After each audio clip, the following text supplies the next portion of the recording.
This is 7 News, the voice of regional WA. Tonight, a Chinese ship's crewman rescued from the ocean, a fisherman still missing. The Premier defends Alana McTiernan over her foot and mouth comments. The Albany landslide continues with no help for those who've lost homes. And from north to south of WA, hold the very latest on the forecast for your place. 7 News begins now. Good evening. First tonight, there's been an extensive air, land and sea search for a fisherman missing in the waters off Green Head today. As Rory Campbell reports, a big swell has been running, making conditions dangerous for searchers. The search for this missing 46-year-old fisherman's been going for almost 24 hours now, Noel, and it's covering a lot of territory. This is the boat the 46-year-old headed out in yesterday. Usually he gets back by about 4 in the afternoon. When he didn't, the alarm was raised. His car and boat trailer were left overnight at the ramp where he launched from. It was almost 6:30 yesterday when police were notified. The search started straight away but was scaled back overnight. The weather is not favourable for searching down there. There is a large swell running, so we've got to be mindful of the safety of the searchers as well. This morning, it ramped up again with rescue helicopters and search boats from Water Police and the local Sea Search and Rescue scanning the waters. As well, SES patrols hunted for anything that might have washed up on shore.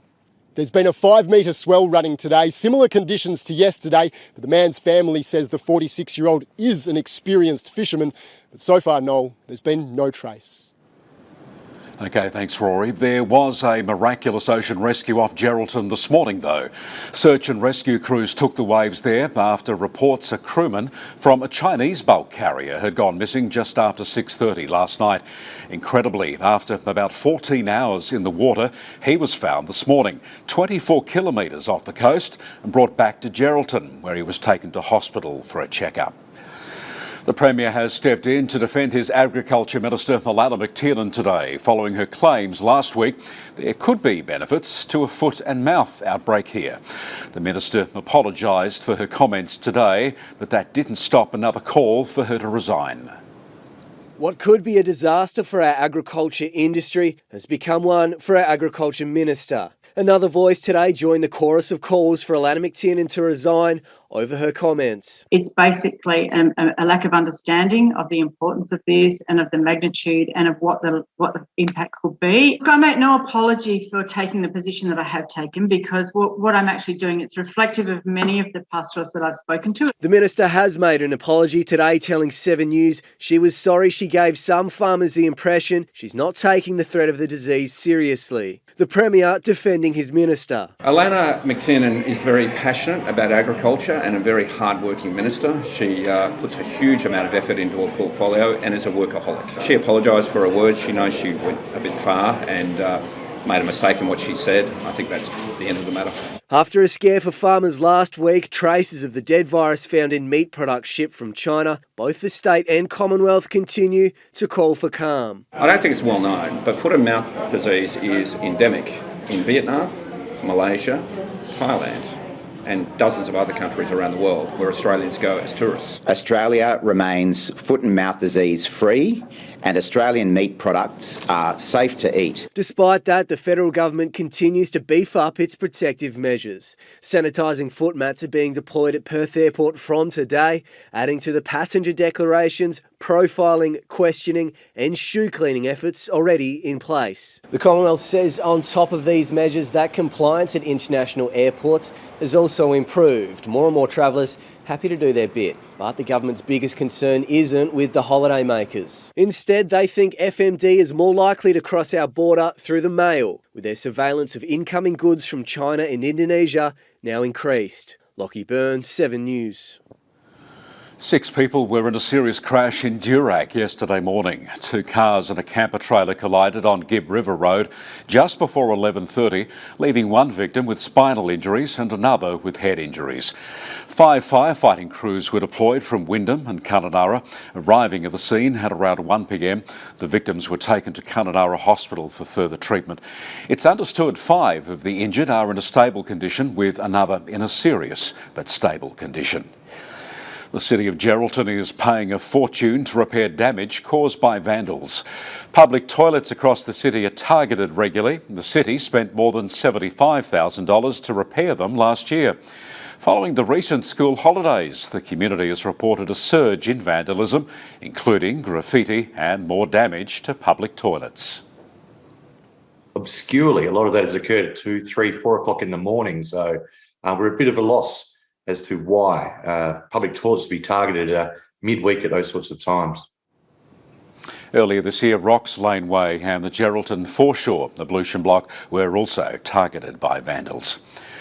Our overnight COVID figures for new infections are jumping around a little bit, with overall infections down. But country infections are up. Today, the Premier got his 4th COVID vaccination and encouraged everyone eligible to do the same. The latest figures released by WA Health show there were 749 new infections across country WA in the 24 hours to 6 p.m. last night. That's up 22 on the day before, but still down on the 1,000-plus figure for country infections we were seeing last week. In the southwest, there were 297 new infections overnight, up 83 on the previous figure. Statewide, there were 3,856 new cases recorded overnight, down 500, and there are now 32,900 active cases. That's down by more than 1,600. We have 432 people in hospital with COVID, down just a bit, and 24 in ICU, up 1. Meanwhile, Premier Mark McGowan got his 4th jab today. I've just had my 4th dose to ensure that I do my bit to protect my health and the health of my family, and also to ensure that we reduce the pressure on our hospital system. And he warned, although our current figures are nowhere near as bad as when infections were at their height, they are still having a serious effect. The respiratory illnesses that are out there, and the number of staff who are off work is massive, and it's difficult to deal with, even though we are putting on hundreds and hundreds of additional beds. So it's unfortunate and it's sad that this is occurring, but we're doing everything we can to manage a very difficult situation. Also overnight, WA Health reported another 4 deaths from COVID, men and women in their 70s, 80s and 90s. Brianna Melville, 7 News. Let's take a look now at your Monday weather. Shauna Willis has the latest. Thanks, Noel. From the mid-30s to our north to plunging -degrees to the south, all very seasonal. We have a high developing, you can see through here over the south, and moving east today. So for much of the state it has been dry, but there is an approaching front and winter showers have been steadily increasing this afternoon through the southwest. As for temperatures, Wyndham and Columbaroo recorded our highest maximum. That was 35 degrees. And then to the Pilbara coast, we had 26 for Karratha, inland 21 there for Newman. Light showers through the Gascoyne, but Carnarvon remained dry, 23. A mild day for Geraldton with 18 degrees and a very frosty start for the Goldfields. Look at that, 0 in Kalgoorlie before 15. So we've had scattered showers further south, a top of 18 for Busselton, Bridgetown and Albany. Norseman, our official overnight cold spot, -2 degrees before finally reaching a rather cool 16. His rainfall up until 9 this morning, very little to report from the north-south. Our heaviest fall came from Margaret River with 21 millimetres, and we had 13 mils at Woburn in the Wheatbelt. Since 9, we have had a further 5 mils at Bunbury. On our weather wall tonight, hello to Brodie and to William at Hopetoun Primary, and a big well done to the Year 3-4 class at Pingelly. Hi from Pingelly Primary School. Great job, and I'll be back after sport with the forecast for your place. OK, thank you, Shauna. Also coming up, the Albany landslide continues and there's still no help for those who've lost their homes.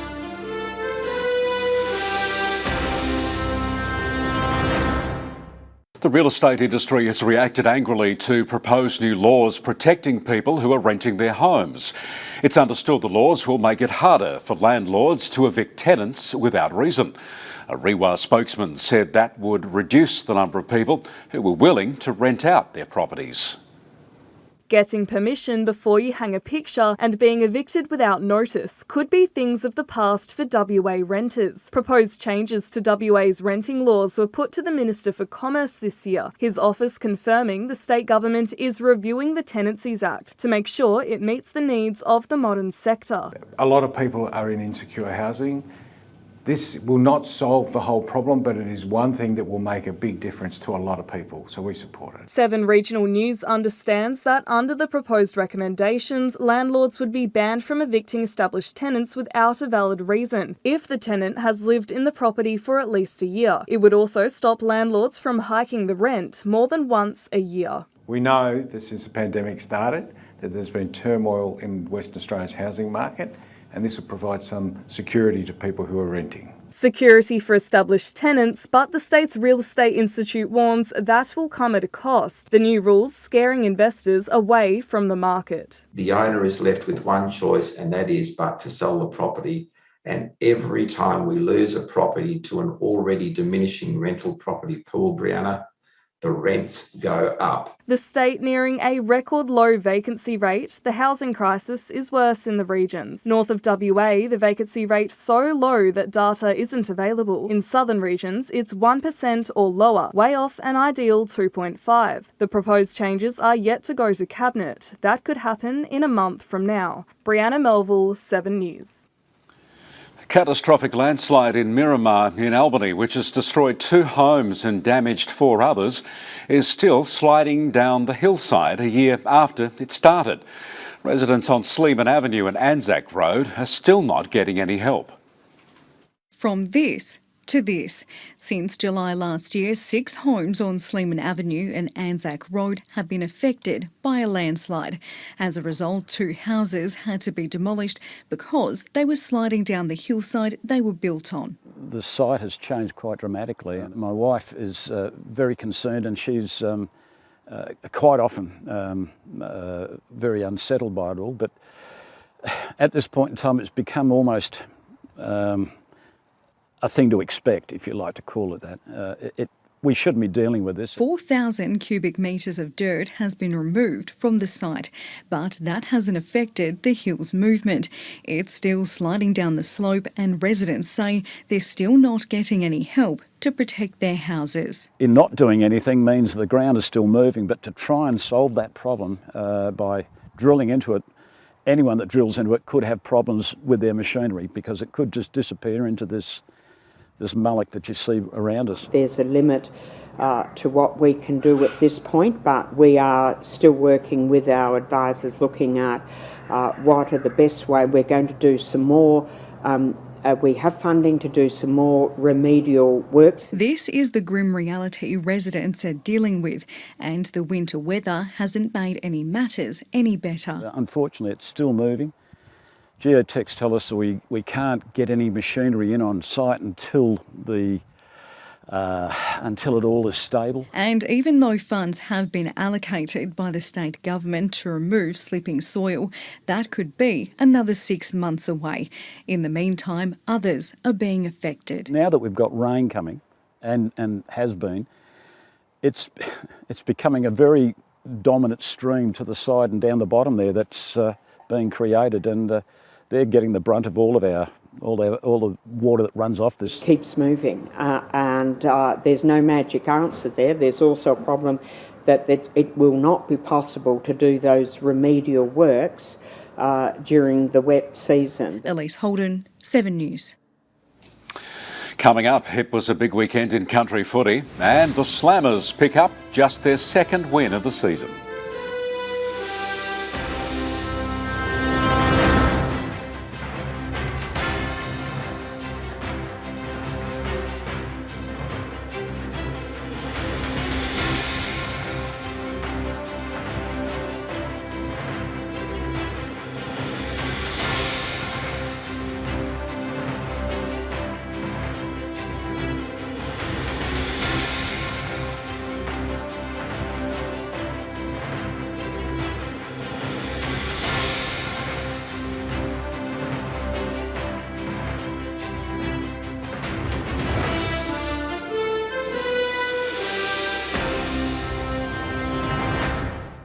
Lake Grace superstar Nat Fyfe will be racing against the clock to return to play the finals footy for the Dockers, with the club today ruling out any serious damage to his hamstring.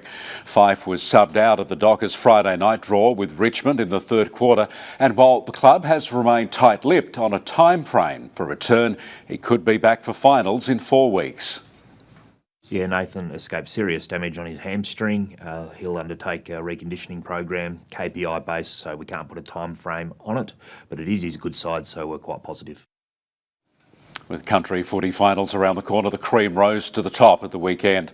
A number of favourites banked strong wins, with the Augusta Margaret River Hawks doing no harm to their chances of taking back-to-back premierships in the southwest.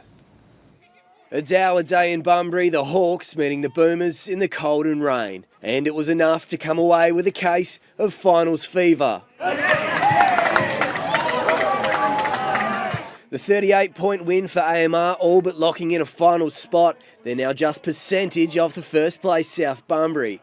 They survived another scare after the Bulls' shock round 5 win. They fell just short of recreating the miracle. The Tigers home by 3 points. Further south, Brett Peake bagged 6 for the Sharks in their comfortable win over the Magpies, while the Royals took home an important win over the second place Bulls, thanks to 5 goals from Nick Ashford. In the Goldfields, Kalgoorlie City finally found some form with a strong victory over Mines Rovers, just the 4th win for the reigning premiers this year. And further north, Cable Beach showed why they've been undefeated for over a year, taking down the second place Derby Tigers by 89 points. 11 goals shared between Kiefer Yu and Reece Hudgenor. Lockie Byrne, 7 News. In basketball, the Southwest Slammers broke their 9-game losing streak against Lakeside at the weekend, but the Geraldton Buccaneers, who had a huge win last week in a top-of-the-table clash, weren't able to continue the magic, with the Hawks pulling off a shock win. A game that went down to the wire, and a team eager to get their second win of the season almost saw it slip away. Tom Jackson, get that out of here, Torch, with a huge block. And he slipped over at the last minute. But in the dying seconds of the game, the Slammers got the final touch. Van der Green on the roll. 3. Talk takes the lead with 5.1 seconds to go. Can you believe this? It was a different story for the Buccaneers. A shock defeat saw the 9th place Hawks break their 3-game losing streak against the top team, winning by 11 points. Fought hard all day, both sides. Casa, Leary again. How about the work from him and the 3 just to silence the crowd? The Giants played at home in the Goldfields. The women's team went down by 35 points to the Tigers, while the men's team got home by 21. Gedges Dow, the top scorer, with 21 points. He needed to go and he did. Good screen set up there by Malik in the process. Dow takes it all on for a jump shot and 2. The woes for the Slammers women's team continued, going down by 40 to Lakeside. Despite their loss, the Bucks hold on to the top spot, while the Giants move up into 4th place. The Slammers both remain bottom of the league, while the women's Giants team are sitting in 9th. Adelaide Williams, 7 News. Crowds flocked to the Roebourne racecourse at the weekend for one of the biggest social events on the Pilbara calendar, the Roebourne Cup. And they saw history being made when a local trainer won the race. Michael Ball took out this year's Roebourne Cup on Saturday, with jockey Miss Peter Edwards riding Crosaro to first place in the Norwest Jockey Club's premier event. He accepted the cup at the conclusion of a highly successful meet for the club. His name's Crosaro, owned by a great mate of mine, Mark Bayliss. Played with South Fremantle with him. Leading up to this race, I always thought I'd go close in this race, and I did. Yeah. I really did. And his stable name is Boxer. Michael's wife Natasha fell to the ground when Crosaro crossed the line. Total disbelief, total joy. And if Mickey and I ever talked about one dream, the dream was to win a home cup, the Roebourne Cup. This is Mickey's home. To win his home cup was just a dream we've had for years. Ball, who is Roebourne's only local trainer, encourages young Indigenous people to consider racing as a career. There's only maybe 3, 4 of us in the state. I'm privileged to be one of them. And nothing better to win me home cup. And we'll finish it with? Nothing like a day at the Roebourne Races! The Norwest Jockey Club is hosting the Port Hedland Cup in Roebourne next week. There's nothing like a day at the Roebourne Races. Tangiora Hinaki, 7 News. Shauna Willis is back next with a look at the weather forecast, and then ahead on 7 News, the tough training process for WA Fireys and why this group of new recruits is so special.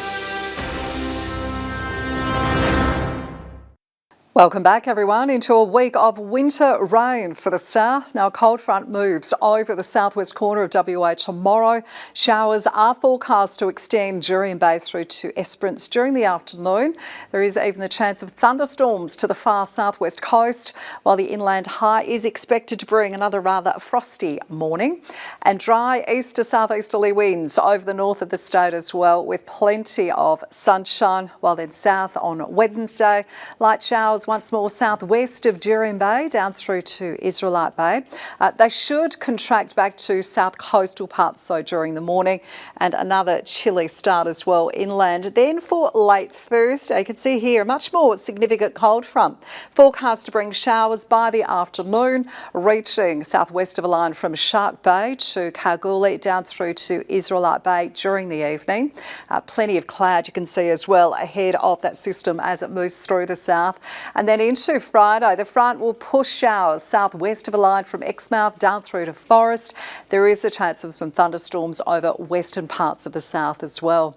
It is all sunshine for our north tomorrow. Nice warm 34 degrees for both Wyndham and therefore Kununurra. That's also the top for Broome. Sunny with nice fresh winds through the Pilbara. 29 in Karratha, just 4 in Newman tonight before a top there of 24.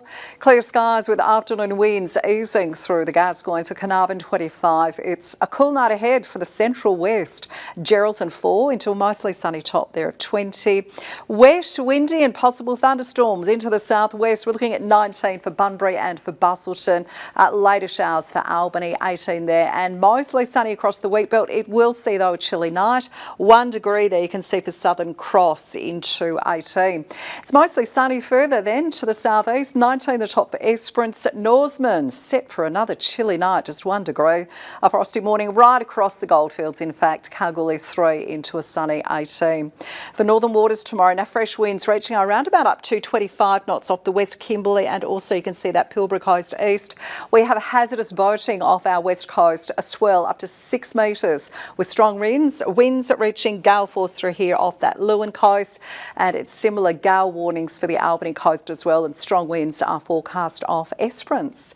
Now it's just 12 degrees with some showers tomorrow for both Canberra and therefore Melbourne. For Perth, a shower or two and a top of 19. Good night. Thank you, Shauna, and that is 7 Regional News for this Monday evening. We'll be back later with updates, and you can watch our news programs anytime on 7plus or follow our reports on social media. 7 News from Perth is next from our team right around the state. Good night, Western Australia.